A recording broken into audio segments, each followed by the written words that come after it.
हाय बच्चों, इस वीडियो में हम देखने वाले हैं आईएससी क्लास 12 फिजिक्स का एक बहुत ही इंपॉर्टेंट चैप्टर जो कि है ऑल्टरनेटिंग करंट। कई बच्चों ने मुझे कमेंट्स में लिखे बोला सर इस चैप्टर के न्यूमेरिकल्स करा दीजिए। Finally we are doing alternating current numericals. सबसे पहले यहाँ पे हम चैप्टर को थोड़ा सा रिवाइज कर लेते हैं। ऑल्टरनेटिंग करंट बेसिकली ये चैप्टर तुम्हारा ऑल्टरनेटिंग करंट के ऊपर बेस्ड है। सबसे पहले ये समझ लो कि ऑल्टरनेटिंग करंट है क्या। दो टाइप्स के हमारे करंट होते हैं, एक होता है डायरेक्ट करंट जिसको हम डीसी भी बोलते हैं, एंड एक हमारा होता है ऑल्टरनेटिंग करंट जो हमारे घर में सप्लाई लाइन आती है। ऑल्टरनेटिंग करंट और डायरेक्ट करंट में डिफरेंस ये होता है कि डायरेक्ट करंट एक सिंपल फ्लो में ऐसे चलता रहता है, बट ऑल्टरनेटिंग करंट जैसा कि इसका नाम कह रहा है ये ऐसे फ्लक्चुएट करता रहता है, प्लस माइनस इसका चेंज होता रहता है विद रिस्पेक्ट टू टाइम। कितने रेट से ये चेंज हो रहा है, वो फ्रीक्वेंसी होती है, उन सब चीजों को हम अभी आगे देखेंगे। तो यहाँ पे कुछ टर्म्स हैं इससे रिलेटेड। दीज टर्म्स आर, एक यहाँ पे होता है पीक वोल्टेज, दैट यहाँ पे पीक तुम्हारा वोल्टेज कितने तक स्पाइक कर रहा है वो हो जाता है वी नॉट। एंड एक यहाँ पे होता है peak current, same peak voltage की तरह, इसको हम बोलते हैं आई नॉट।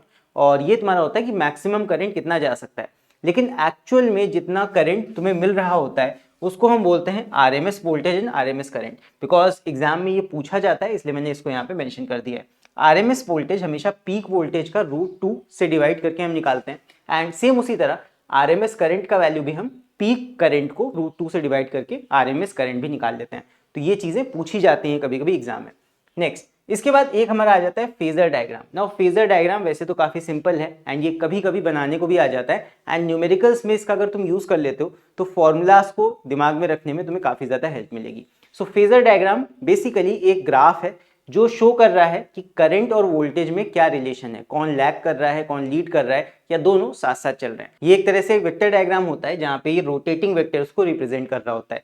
अगर मान लो वोल्टेज आगे होगा तो वोल्टेज का वेक्टर हम अलग बना देंगे, तो वोल्टेज और करंट का वेक्टर यहाँ पे हम शो करते हैं। नेक्स्ट, अब हम बात कर लेते हैं यहाँ पे कुछ इंपॉर्टेंट टर्म्स की, resistor, inductor and capacitor. Basically यहाँ पे इस चैप्टर में सबसे ज्यादा इंपॉर्टेंट टॉपिक है LCR circuit.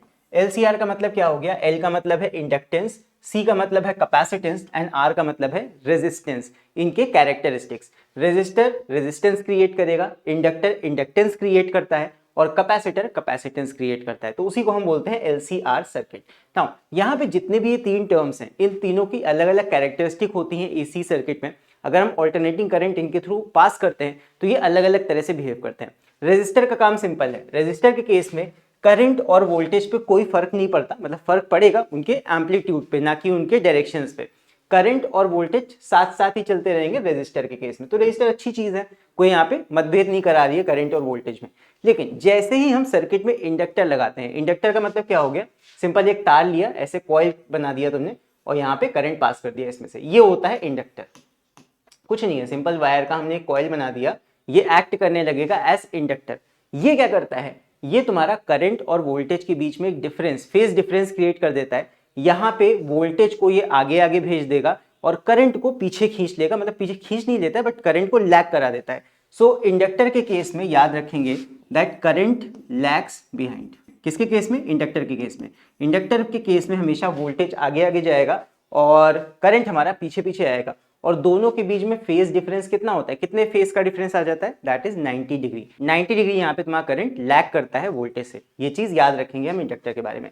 Next, capacitor.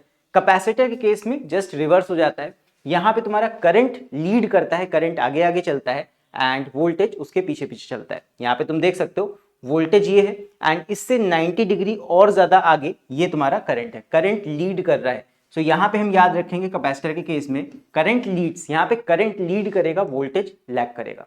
I hope ये तीनों टर्म्स तुम्हें यहाँ पे समझ में आ रहे हैं, एंड तीनों के सिंबल देख लो, हो सकता है कभी तुमसे यहाँ पे बनाने के लिए बोल दे। तो रेजिस्टर के लिए तो सिंपल है, ये तुम 10th में भी बनाते आ रहे हो।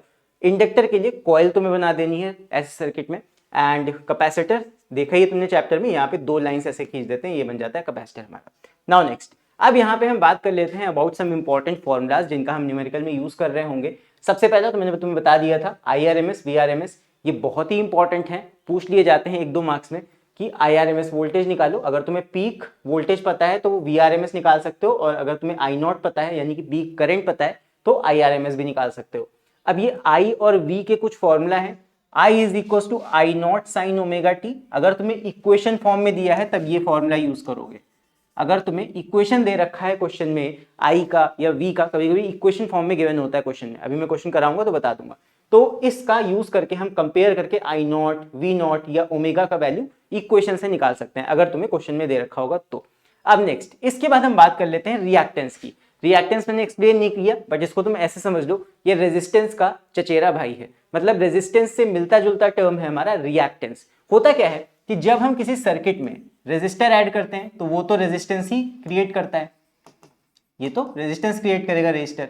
लेकिन जब हम किसी सर्किट में, खासकर एसी सर्किट में, एक इंडक्टर ऐड करते हैं तो वो रेजिस्टेंस नहीं क्रिएट करता, वो कुछ रुकावट पैदा करेगा करंट में, और उस रुकावट को हम क्या बोलते हैं, उस रुकावट को हम बोलते हैं रिएक्टेंस, ना कि रेजिस्टेंस। अच्छा, इंडक्टर जब ये रेजिस्टेंस क्रिएट करता है तो उसको बोलते हैं इंडक्टिव रिएक्टेंस। ये इंडक्टर है तो इसको हम बोलेंगे इंडक्टिव रिएक्टेंस। और वहीं पे अगर हम बात करें एक कैपेसिटर की, एक कैपेसिटर मान लो हमने लगा दिया, तो कैपेसिटर भी कुछ रुकावट पैदा करेगा करंट के फ्लो में। तो कैपेसिटर के केस में इसी रेजिस्टेंस को हम क्या बोलते हैं, इसको बोलते हैं कैपेसिटिव रिएक्टेंस। ये हो जाएगी कैपेसिटिव रिएक्टेंस। बस इन्हीं दोनों रिएक्टेंस के अलग अलग फॉर्मूला है। जो तुम्हारी इंडक्टिव रिएक्टेंस है इसको हम रिप्रेजेंट करते हैं एक्सेल से, एक्सेल इज इक्वल टू हो जाता है ओमेगा एल।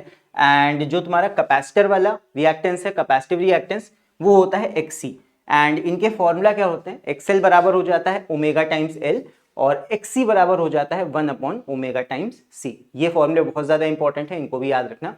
और यहाँ पे अगर मान लो तुम्हें ओमेगा नहीं पता है, एंगुलर फ्रीक्वेंसी नहीं पता है, तो यहाँ पे तुम उसको लीनियर फ्रीक्वेंसी या फ्रीक्वेंसी से चेंज कर सकते हो, that is 2 pi F L. Omega बराबर होता है 2 पाई एफ, तो 2 पाई एफ से रिप्लेस कर देंगे ओमेगा को, बन जाएगा 2 पाई एफ एल, और एक्सी बराबर हो जाएगा 1 upon 2 pi F L. These two formulas are also very important and काफी सारे न्यूमेरिकल्स इनके ऊपर भी आते हैं। सिंपल तुम्हें फॉर्मूला पुट करना है और एक्सेल और एक्सी का वैल्यू निकाल लेना है। नेक्स्ट, इसके बाद अब बात कर लेते हैं अबाउट टोटल रिएक्टेंस की। कभी कभी तुमसे क्वेश्चन में टोटल रिएक्टेंस पूछ लेगा, अलग अलग मान लो ये सारे कंपोनेंट्स एक ही सर्किट में लगे हुए हैं, वहां पे इंडक्टर भी है, वहां पे कैपेसिटर भी है, तब टोटल रेजिस्टेंस उस सर्किट का कितना होगा, उसी टोटल रेजिस्टेंस को, रेजिस्टेंस नहीं बोलेंगे बिकॉज वो रिएक्टेंस अब हो गई, तो टोटल रिएक्टेंस को हम क्या बोलते हैं, दिस इज कॉल्ड इम्पीडेंस। ये टर्म याद रखना, इम्पीडेंस। इम्पीडेंस निकालने के लिए कहेगा मतलब टोटल रिएक्टेंस तुमको ये Z निकालनी है, तो यहाँ पे रिएक्टेंस बोलेगा तब अलग अलग एक्सेल एक्सी निकाली जाती है, और जब इम्पीडेंस बोलेगा तो यहाँ पे तुमको Z का वैल्यू निकालना है। नाउ Z तुम्हारा नेट है, टोटल है, तो टोटल कैसे यहाँ पे निकालते हैं, तरीका ये होता है, अंडर रूट के अंदर ले लो R का स्क्वायर किया, प्लस यहाँ पे एक्सेल और एक्सी का डिफरेंस लेते हैं। यहाँ पे हम डिफरेंस क्यों लेते हैं, बिकॉज अगर तुम ग्राफ देखोगे दोनों का, एक्सेल और एक्सी का, तो एक्सेल तुम्हारा अप साइड होता है और एक्सी तुम्हारा ऐसे डाउन साइड वेक्टर बनता है। तो एक्सेल और एक्सी क्योंकि जस्ट ऑपोजिट होते हैं एक दूसरे के डायरेक्शन में, यहाँ पे अगर तुम फेजर डायग्राम बनाओगे इनका, तो इसीलिए हम इन दोनों का डिफरेंस लेते हैं, डिफरेंस करके स्क्वायर। और यहाँ पे एक्सेल डिफरेंस एक्सी इस तरह होता है, ये डिफरेंस मतलब जो भी बड़ा होगा बड़े में से छोटा वैल्यू माइनस कर दोगे, सीधा सीधा है। और बाकी स्क्वायर कर ही रहे हो तो उससे कोई फर्क नहीं पड़ता, माइनस साइन वैसे भी नहीं रहेगा। तो एक्सेल माइनस एक्सी का होल स्क्वायर, ये तुम्हारा हो जाता है इंपीडेंस। अभी जब क्वेश्चन आएगा तो इसका भी हम यूज कर रहे होंगे। नेक्स्ट, इसके बाद अगला इंपॉर्टेंट फॉर्मूला है पावर का, कभी कभी पूछ लिया जाता है। तो जैसे तुम्हारा डीसी सर्किट्स में पावर का फॉर्मूला होता है power is equal to V I, same उसी तरह एसी में भी ऐसे ही निकालोगे, power is equal to V I. यहाँ पे V R M S I R M S रखेंगे, आई नॉट वी नॉट नहीं रखेंगे। नेक्स्ट, एवरेज पावर, कभी कभी लिख के बोल देता है कि एवरेज पावर या मीन पावर बताओ, तो एवरेज पावर के केस में बस ये होता है दैट यहाँ पे पावर फैक्टर से हम मल्टीप्लाई कर देते हैं। पावर फैक्टर ये होता है तुम्हारा cos phi, cos phi, phi का मतलब क्या है, यहाँ फेज डिफरेंस है, तो यहाँ पे V R M S into I R M S into cos phi, ये तुमको क्या दे देगा, एवरेज पावर। अब सवाल आता है cos फाई कैसे निकालोगे, पावर फैक्टर कैसे निकालोगे, तो इसका एक अलग फॉर्मूला है, ये बहुत ही कम आता है बट आ सकता है, तो इसलिए मैंने इसको नोट डाउन कर लिया है। cos फाई बराबर होता है R square upon under root R square plus omega square L square, right. तो ये तुम्हारा cos फाई निकालने का फॉर्मूला है, चाहो तो देख लो, ना चाहो तो इसको मत देखना, कोई ज्यादा इंपॉर्टेंट नहीं है बट आ सकता है, चांसेस कम है बट आ सकता है। आगे हमारा यहाँ पे एक और इंपॉर्टेंट टॉपिक है last, resonant circuits. Resonant circuit में हम क्या करते हैं, यहाँ पे रेजोनेंस क्रिएट करने की कोशिश करते हैं। ये एक ऐसा सर्किट होता है in which the frequency of applied voltage becomes equal to the natural frequency of the circuit. हम ऐसा वोल्टेज अप्लाई करते हैं, मतलब ऐसा फ्रीक्वेंसी का वोल्टेज अप्लाई करते हैं कि वो natural frequency of that circuit के बराबर हो जाए, मतलब यहाँ पे एक्सेल और एक्सी हम बराबर करने की कोशिश करते हैं। सो होता क्या है दैट ओमेगा एल, यहाँ पे फॉर्मूला रखते जो, एक्सेल का फॉर्मूला ओमेगा एल, एक्सी का फॉर्मूला ओमेगा सी, तो omega is equal to 1 upon under root L C, ये आ जाता है। ओमेगा स्क्वायर हुआ, एल सी नीचे आया, ओमेगा का स्क्वायर हटाने के लिए अंडर रूट लिया, तो ये हमारा कंडीशन बन के आता है, omega is equal to 1 upon under root L C. This is the condition. यहाँ पे अगर तुम ओमेगा को 2 पाई एफ से रिप्लेस कर दोगे तो फ्रीक्वेंसी कितना निकल के आएगा, F is equals to 1/2 pi under root L C. इसको हम बोलते हैं रेजोनेंट फ्रीक्वेंसी। ये तुमसे कभी कभी निकालने के लिए कहता है, इसीलिए मैंने यहाँ पे निकाल दिया है। ये तुम बड़े आराम से निकाल सकते हो, तुम्हें रटने की भी जरूरत नहीं है, बस XL is equal to XC याद रखना कंडीशन, ये वाला, ये कंडीशन रख के तुम इस फॉर्मूले को तुरंत बना सकते हो, 1 मिनट भी नहीं लगेगा तुम्हें। नाउ ये फॉर्मूला यूज करके हम रेजोनेंट फ्रीक्वेंसी निकालेंगे, इसका याद रखेंगे, ये इंपॉर्टेंट है। अगला बैंडविड्थ एंड क्यू फैक्टर, ये कभी कभी तुम्हारे सैंपल स्पेसिमेन क्वेश्चन पेपर में भी ये दिया हुआ है क्यू फैक्टर, तो इसलिए मैंने इसका फॉर्मूला मेंशन कर दिया है, बाकी ये पूछ सकता है। बैंडविड्थ यानी कि कितना फ्रीक्वेंसी तुम्हारा सर्किट कैरी कर सकता है, delta W is equal to R by L, ये फॉर्मूला होता है। और क्यू फैक्टर अगर पूछेगा तो क्यू फैक्टर बराबर होता है Q is equal to 1/r under root L by C. बस इन दोनों के फॉर्मूले देख लो, इतना सफिशिएंट है। और बाकी जैसा भी क्वेश्चन आएगा उसमें फॉर्मूला की हेल्प से तुम उसको सॉल्व कर सकते हो, या जो भी चीज पूछेगी वो बता सकते हो। अब यहाँ पे रेजोनेंट सर्किट के ये दो ग्राफ्स हैं, इनको देख लो भाई, बिकॉज ये पूछे गए हैं कई बार, तो ये इंपॉर्टेंट है थोड़ा। ये दोनों ग्राफ्स को भी देख लो, ये दोनों ग्राफ्स काफी ज्यादा इंपॉर्टेंट है कि तुम्हारा रेजोनेंट फ्रीक्वेंसी कैसे आता है, या रेजोनेंट फ्रीक्वेंसी और करंट में कैसा रिलेशन होता है। ये रेजोनेंट फ्रीक्वेंसी और करंट का रिलेशन वाला ग्राफ है, और ये रेजोनेंट फ्रीक्वेंसी और इंपेडेंस का रिलेशन वाला ग्राफ है। दोनों ही ग्राफ काफी ज्यादा इंपॉर्टेंट है। नाउ अब आते हैं न्यूमेरिकल्स पे। सो सबसे पहले न्यूमेरिकल्स हम देखते हैं, इसको सॉल्व करने की कोशिश करते हैं बाय यूजिंग दी फॉर्मूलाज जो अभी हमने देखे थे। तो यहाँ पे क्वेश्चन है, अ 220 volt 50 hertz AC source is connected to a coil having coefficient of self-inductance 1 Henry and a resistance of 400 ohm. तो यहाँ पे we have to calculate reactance of the coil. तो जो जो चीजें हमें गिवन है वो हम यहाँ पे पहले लिख लेते हैं। हमें क्या क्या गिवन है, हमें गिवन है voltage is equal to 200 volt, उसके बाद फ्रीक्वेंसी हमें गिवन है 50 हर्ट्ज, और यहाँ पे हमको coefficient of itself inductance, बात वही है, इंडक्टेंस इज सेल्फ इंडक्टेंस, तुम्हें कोफिशिएंट ऑफ सेल्फ इंडक्टेंस दे रखा है, वही है इंडक्टेंस। फिर इसके बाद and a resistance of 400 ohm, R का वैल्यू दे रखा है 400 ओम। तो इतनी वैल्यूज हमें पता है। Now we have to find the reactance of the coil. देखो रिएक्टेंस निकालने के लिए बोला है, तो रिएक्टेंस का मतलब इंडक्टिव रिएक्टेंस या तो कैपेसिटिव रिएक्टेंस। यहाँ क्या लगा हुआ है, यहाँ लगा हुआ है इंडक्टर, तो ये इंडक्टिव रिएक्टेंस कॉस करेगा, तो यहाँ इंडक्टिव रिएक्टेंस एक्सएल का वैल्यू हमें निकालना है। तो एक्सएल इज इक्वल्स टू होता है omega L is equals to 2 pi F times L. तो बस वैल्यू रख दो, 2 मल्टीप्लाई बाय पाई का वैल्यू 3.14, चाहे तो तुम कैलकुलेटर से भी निकाल सकते हो। एफ का वैल्यू क्वेश्चन में दे रखा है 50, मल्टीप्लाई बाय एल, एल का वैल्यू हमें 1 दे रखा है, मल्टीप्लाई कर दो 250 से, ये हो जाएगा 100, और 100 इंटू 3.14 ये आ जाएगा 314। और चाहे रेजिस्टेंस हो, चाहे इम्बिटेंस हो, चाहे रिएक्टेंस हो, सबका ही यूनिट ओम होता है। बस आ गया फर्स्ट पार्ट। सेकंड पार्ट देखते हैं। सेकंड पार्ट हमारा है the impedance of the coil. अब देखो इम्पीडेंस पूछा है, इम्पीडेंस का मतलब होता है टोटल रिएक्टेंस।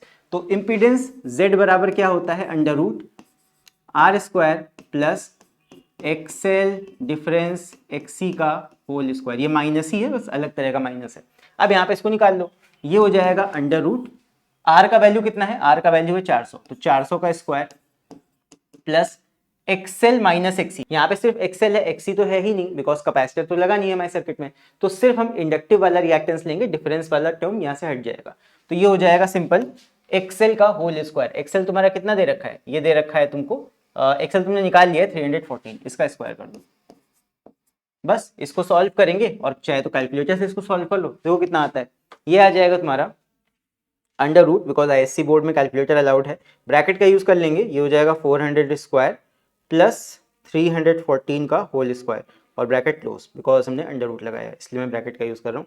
ये आ जाएगा तुम्हारा 508.52, और ये हमने निकाला है इंपीडेंस, इसका भी यूनिट क्या होता है, ओम ही होता है। तो बस इसका भी आंसर आ गया। अगला देखते हैं third part, the current flowing through the coil. Third part में हमें निकालना है current flowing through the coil.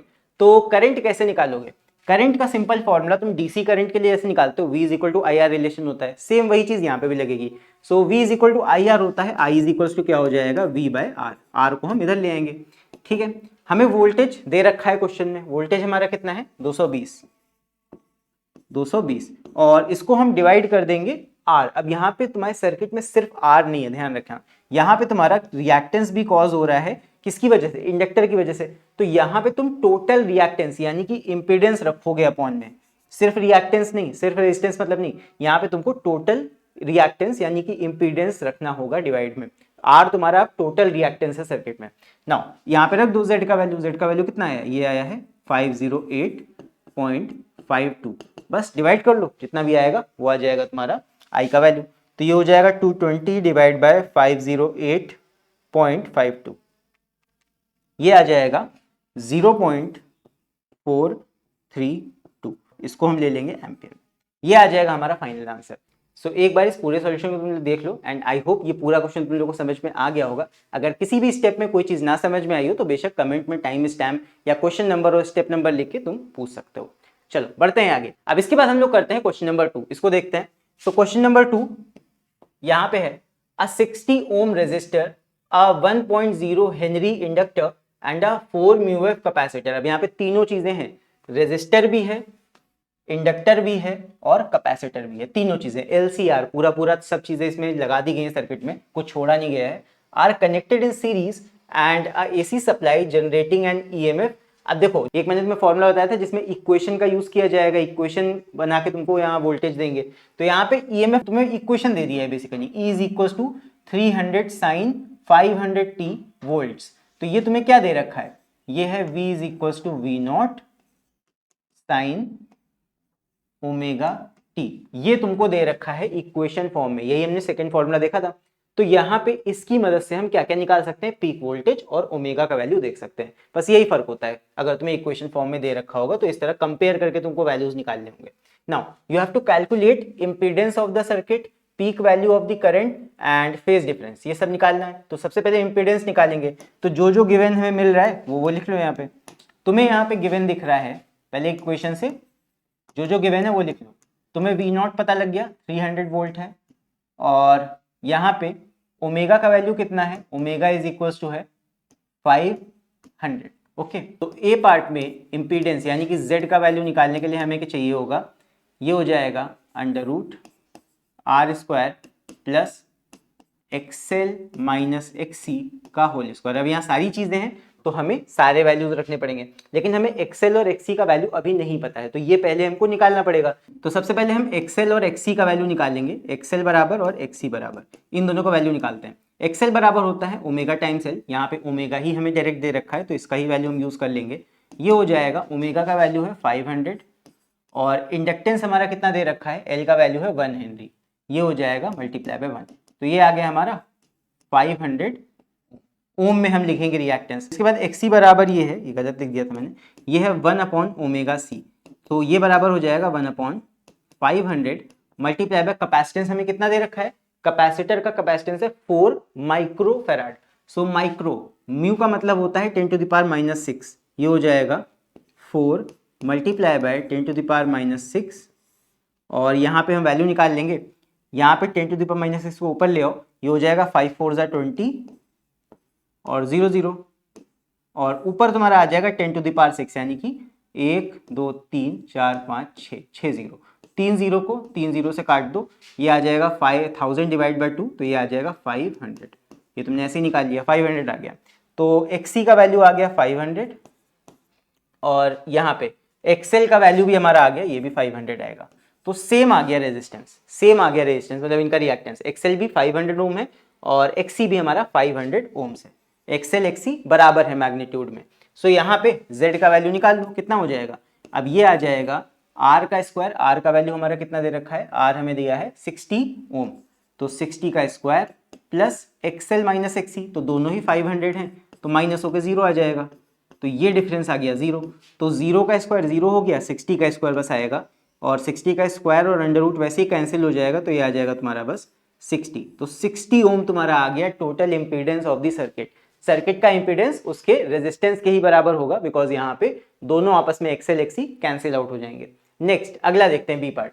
B part है peak value of the current flowing through the circuit. अब तुमसे पीक वैल्यू ऑफ करंट बोला गया है, तो यहाँ पे टर्म देख लो, तुम्हें पीक वोल्टेज पता है, ये पीक वोल्टेज तुमको दे रखा है, और पीक वैल्यू ऑफ करंट इन्होंने पूछा है, यानी कि तुमसे I0 पूछा गया है। तो I0 का वैल्यू कैसे निकालोगे, देख लो, बी पार्ट हो जाएगा तुम्हारा I0 is equal to V0 by Z। देखो IRMS चाहिए होता तो VRMS का यूज करते हैं, I0 पूछा गया तो V0 का यूज करके निकाल लोगे। ये आ जाएगा V0 का वैल्यू तुम्हें क्वेश्चन में कितना दे रखा है 300, ये तुमने निकाल लिया इक्वेशन से, अपॉन Z तुमने अभी निकाला, ये हो गया इतना, और 0 0 काट दो, 6 5 30, ये आ जाएगा 5 एम्पियर। तो सी पार्ट में देखना है phase difference between the current and the supply voltage. इसको देख लो। तो यहाँ पे एक चीज़ देख लो, फेजर डायग्राम जब बनाते हैं तो उसमें रेजिस्टेंस तुम्हारा ऐसे बनेगा, एक्सएल तुम्हारा जाएगा ऊपर की तरफ और एक्सी तुम्हारा जाएगा ऐसे नीचे के साइड।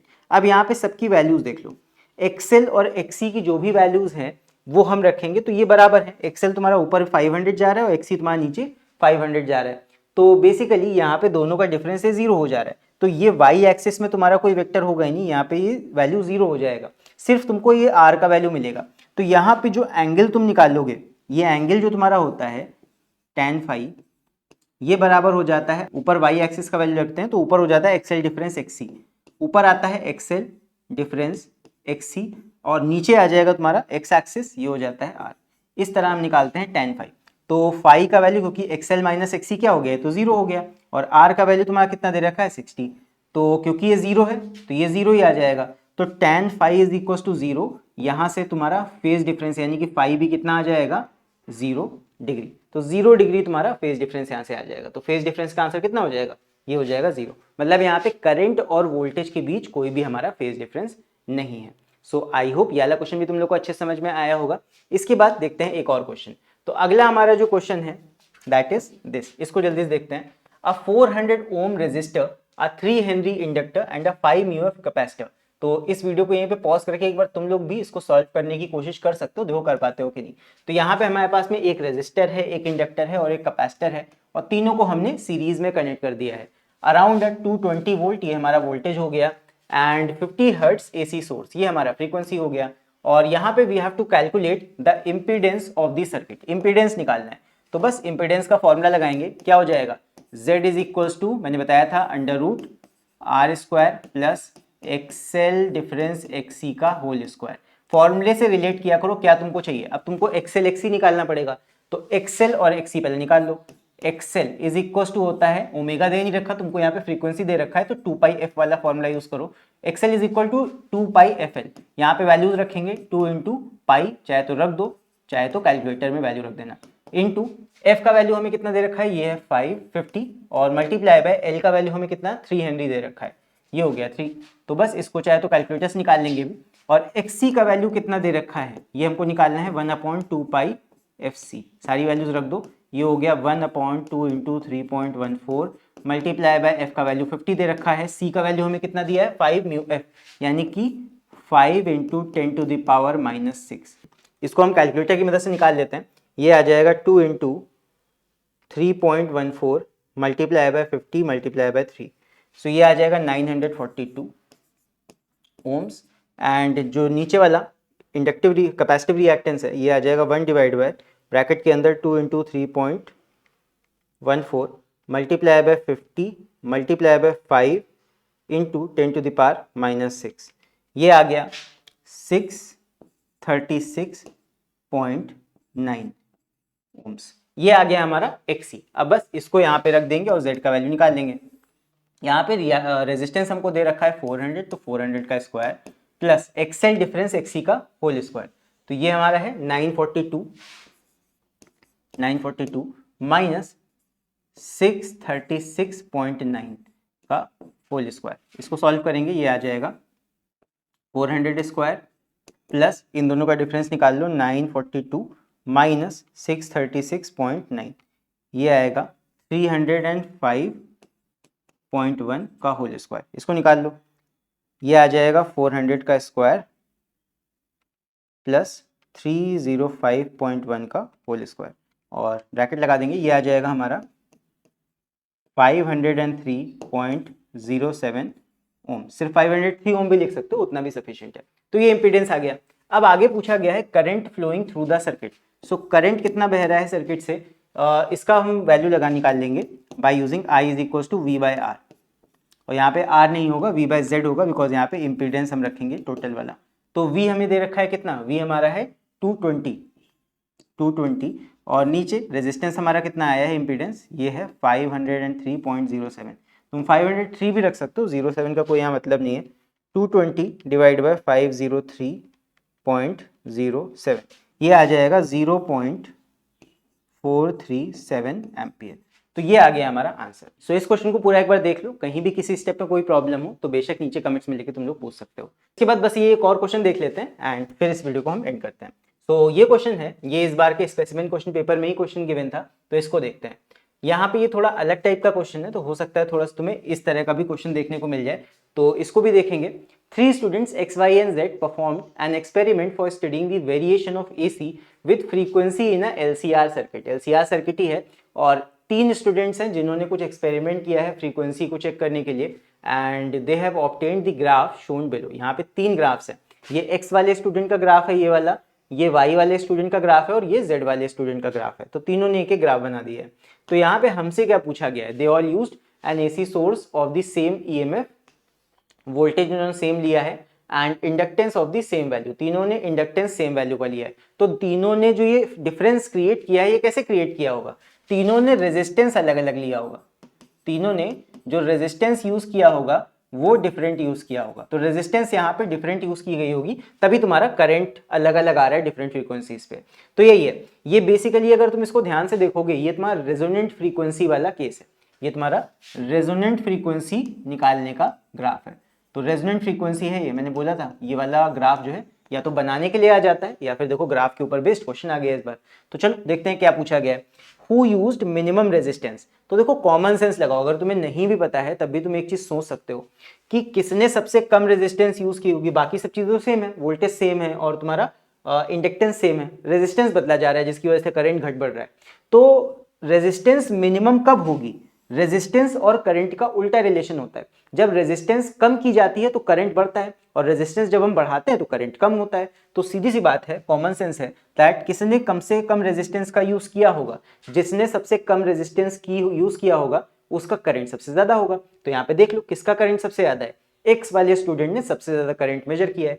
एक्स वाला ग्राफ जो है सबसे ज्यादा आई वाले देखो एक्सिस पे सबसे ऊपर तक गया है, तो एक्स स्टूडेंट का जो करंट है वो सबसे ज्यादा है, यानी कि एक्स वाले बच्चे ने सबसे मिनिमम रेजिस्टेंस का इस्तेमाल किया है। तो एक्स हमारा आंसर हो जाएगा। आई होप समझ में आ रहा है ये।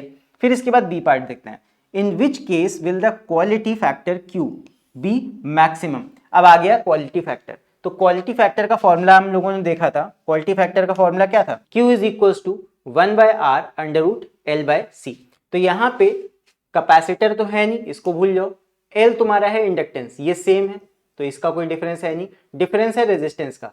तो रेजिस्टेंस जब बढ़ाया जाएगा तो क्वालिटी फैक्टर कम हो जाएगा और रेजिस्टेंस जब कम किया जाएगा तो क्वालिटी फैक्टर बढ़ जाएगा, उल्टा रिलेशन है। देखो Q तुम्हारा R से इनवर्सली प्रोपोर्शनल है, तो रेजिस्टेंस जिसका कम होगा उसका Q ज्यादा होगा। तो यहाँ पे क्या पूछा गया, in which case will the quality factor be maximum. तो जिस केस में रेजिस्टेंस सबसे कम है उसका क्वालिटी फैक्टर सबसे ज्यादा होगा। तो किसके केस में रेजिस्टेंस सबसे कम है, मिनिमम रेजिस्टेंस तुम्हारा एक्स के केस में, तो ऑब्वियस सी बात है एक्स के केस में क्वालिटी फैक्टर तुम्हारा मैक्सिमम जाएगा, सिंपल है। Current maximum, quality factor maximum, उसी तरह का रिलेशन जा रहे हैं यहाँ पे। फिर देखो, what did the students conclude about the nature of impedance at resonant frequency. तो रेजोनेंट फ्रीक्वेंसी पे बेसिकली होता क्या है, तुम्हारा एक्सएल और एक्सी बराबर हो जाते हैं। सो नेचर ऑफ इंपीडेंस क्या होता है, इंपीडेंस का फॉर्मूला भी हमने देखा था, Z इज इक्वल टू क्या था, ये था R square plus XL difference XC का होल स्क्वायर। तो जरा सोच के देखो, एट रेजोनेंट फ्रीक्वेंसी एक्सएल बराबर हो जाता है एक्सी के, तो जब एक्सएल बराबर एक्सी हो गया तो एक्सएल और एक्सी का डिफरेंस हो गया 0, तो जो तुम्हारा टोटल इंपीडेंस आ जाता है वो क्या आ जाता है, वो सिर्फ R के बराबर आ जाता है। तो एट रेजोनेंट फ्रीक्वेंसी तुम्हारा इंपीडेंस यहाँ पे बराबर हो जाता है रेजिस्टेंस के, वहां पे तुम्हारा इंडक्टेंस और कैपेसिटेंस नेट 0 हो जाता है। सो वहां पे तुम्हारा टोटल इंपीडेंस सिर्फ रेजिस्टेंस के ऊपर आधारित होगा। तो यहाँ पे तुम्हारा आंसर क्या होगा, यहाँ पे पूछा गया what did the students conclude about the nature of impedance at resonant frequency. तो नेचर ऑफ इंपीडेंस क्या हो जाएगा, impedance becomes equal to only resistance. तो तुम्हारा जो इंपीडेंस है वो रेजिस्टेंस के बराबर आ जाता है, या इसको फॉर्मूला भी लिख सकते हो यही वाला, Z बराबर तुम्हारा R आ जाता है। इसका तुम वर्किंग भी शो करके दिखा सकते हो अगर तुम्हें शो करना है तो, राइट। बाकी 1 मार्क्स के लिए तुम इतना भी लिख दोगे और ये फॉर्मूला लिख दोगे Z बराबर R, उतना भी सफिशिएंट है। आगे last, an ideal capacitor is connected. अब यहाँ पे तुम्हें सॉल्व करना पड़ेगा। यहाँ बोल रहे हैं an ideal capacitor is connected across 220 volt 50 hertz और एंड 220 वोल्ट 100 हर्ट्ज, मतलब सेम वोल्टेज है और यहाँ पे फ्रीक्वेंसी इन्होंने चेंज कर दी है। So we have to find the ratio of current flowing through it in the two cases. चलो इसको निकालते हैं। तो एक केस इन्होंने दे रखा है कि 220 वोल्ट और फ्रीक्वेंसी इन्होंने कहा है 50 हर्ट्ज, और सेकंड केस इन्होंने कहा है V2 is equal to 220 volt, voltage same रखा है लेकिन फ्रीक्वेंसी चेंज कर दिया है, ये ले लिया है इस बार इन्होंने 100 हर्ट्ज, फ्रीक्वेंसी को डबल कर दिया। तो यहाँ पे हमसे पूछ रहे हैं बताओ find the ratio of current flowing through it in two cases. तो यहाँ पे रेशियो ऑफ करंट तुमसे पूछा गया है I1 और I2। तो I1 upon I2, I is equal to होता है क्या है बेसिकली V बाय Z, और यहाँ पे भी V1 Z1 ले लो, और I2 will be also equal to V2 by Z2। तो यहाँ पे दोनों केस में क्योंकि वोल्टेज सेम है तो वोल्टेज और वोल्टेज तो खत्म हो जाएगा, कट जाएगा, ठीक है। तो इनको हटा देते हैं हम, और हमने कनेक्ट क्या किया था कैपेसिटर की, क्या ideal capacitor, we have connected a capacitor. तो यहाँ पे इंपीडेंस लेने की जरूरत नहीं है, तुम सिर्फ रिएक्टेंस ले सकते हो बिकॉज यहाँ पे कैपेसिटर सिर्फ ऐड किया गया है। तो यहाँ पे इंपीडेंस ना लेके तुम सिर्फ XC ले लो, बिकॉज सिर्फ कैपेसिटर ऐड किया गया है तो सिर्फ कैपेसिटिव रिएक्टेंस लगेगी, टोटल इंपीडेंस लगेगी नहीं, बिकॉज सर्किट में सिर्फ कैपेसिटर है। यहाँ पे V1 V2 कट जाएगा बिकॉज दोनों का वैल्यू सेम है। यहाँ से देखो अब ये हो जाएगा 1 अपॉन X1C और अपॉन 1 अपॉन X2C, ये चीज है। तो बस XC का फॉर्मूला रखेंगे, अब XC बराबर होता है 1 अपॉन 2 पाई FL, तो ये हो जाएगा 1 अपॉन 2 पाई FC, FL नहीं FC, अपॉन में यहाँ भी यही काम करो, ये हो जाएगा X2C, इसका भी 1 अपॉन हो जाएगा तो ये आ जाएगा 1 अपॉन 2 पाई FC, और यहाँ पे कैपेसिटेंस सेम होगा बिकॉज कैपेसिटर सेम है, बट ये X1C तो F1 फ्रीक्वेंसी रखेंगे और नीचे वाले में F2 फ्रीक्वेंसी रखेंगे।